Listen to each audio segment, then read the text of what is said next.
cichlids, and I'm going to do some maintenance on my 60 gallon, some well overdue maintenance. After the holidays, they were starting to breed and I didn't want to disturb the eggs, so what I have to do now is kind of move some things around, maybe trim some roots, take out some unwanted dead plants, and you guys can watch. Alright, so first things first, I do have some ceramic rings, some biological media in here, and what I want to do is put them in a mesh bag, and I got this for $4, which is carbon in a bag, and they had mesh bags, but they're selling for like $8, which I couldn't believe. I'm like, well, why not? Why don't I just get two of them for $4? But it doesn't make sense to me how they can charge so much for a mesh bag. Anyway, so what you want to do is take your ceramic media or whatever of your choosing, your biological media, and you can either dump this out into another bag and save the carbon for later, just in case you maybe need to remove some medications in your tank, or you just want to clear the water from something. Of course, later on I do have some Java moss, which I'm going to attach to probably this piece of wood. So let me show you guys how to do this. Okay, so you just, of course, this is not rocket science, so you just pour it into a bag you might want to save it in.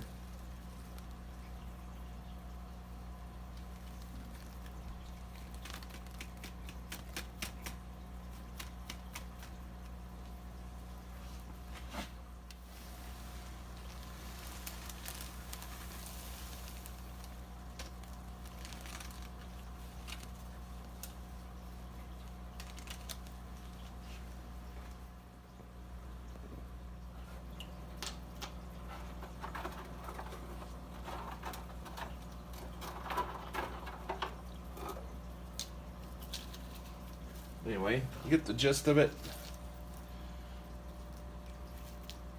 Put it in there, and you can put it in your hob, take it in and out as you like, and you can use it for other tanks to help cycle them and all that kind of good stuff. Alright, time to get this chunk of wood out.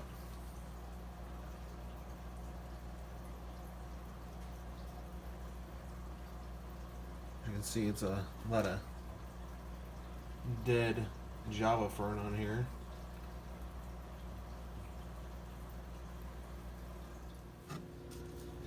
Alright, so here's the Java moss.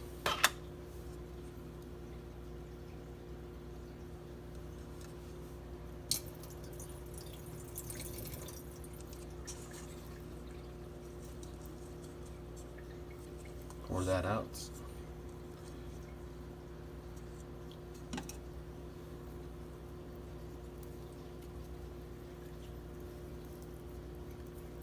Now the goal with this, you just kind of want to spread it around, kind of wedge it in some of the cracks.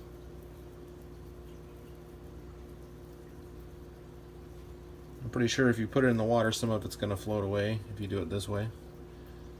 But for the most part, you kind of want it to grow all the way around the wood, which is the goal here.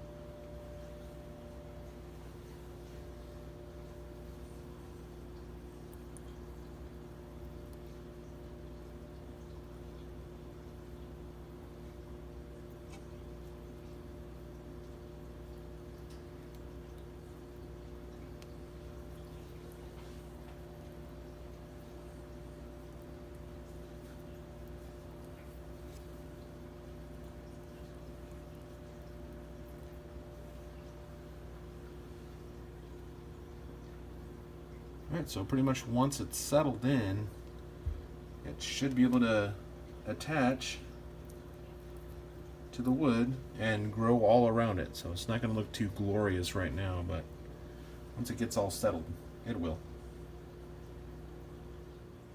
Not exactly what I was going for, but hey, I'm just going to let it grow in. So what to do next is the Pogostemon stellatus octopus plant needs to come out because it's not growing at all, really, because it's buried in the sand.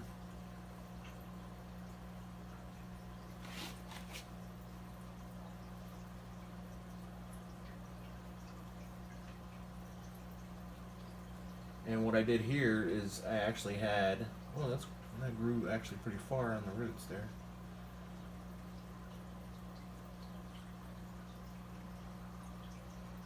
Oh, that's part of the Nubius root.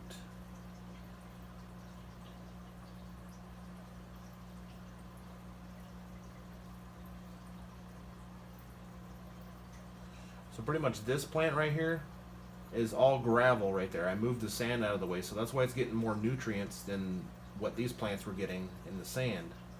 Just kind of did it as an experiment to see if it would actually grow. It did grow more compact than the octopus plant in my 30-gallon because it wasn't getting enough nutrients and fish poop, as it were.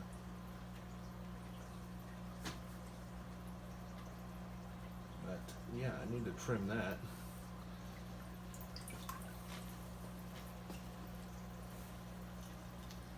Alright, so it's time to remove all the decaying leaves and put this into time-lapse mode.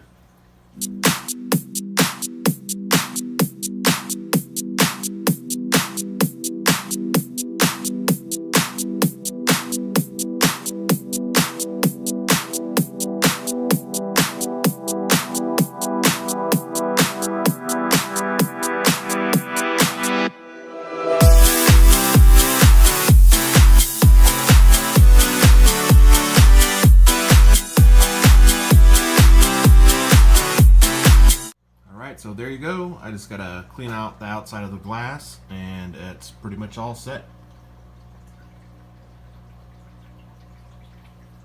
Now I gotta move on to the guppy tank.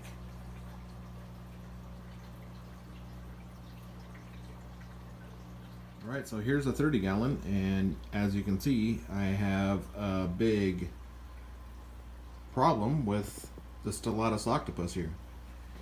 It is growing a little bit of blackbeard algae towards the top, so I'm just going to remove that whole chunk, pretty much half this plant, because it's just growing like crazy. So yeah, another time lapse.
Guilty look.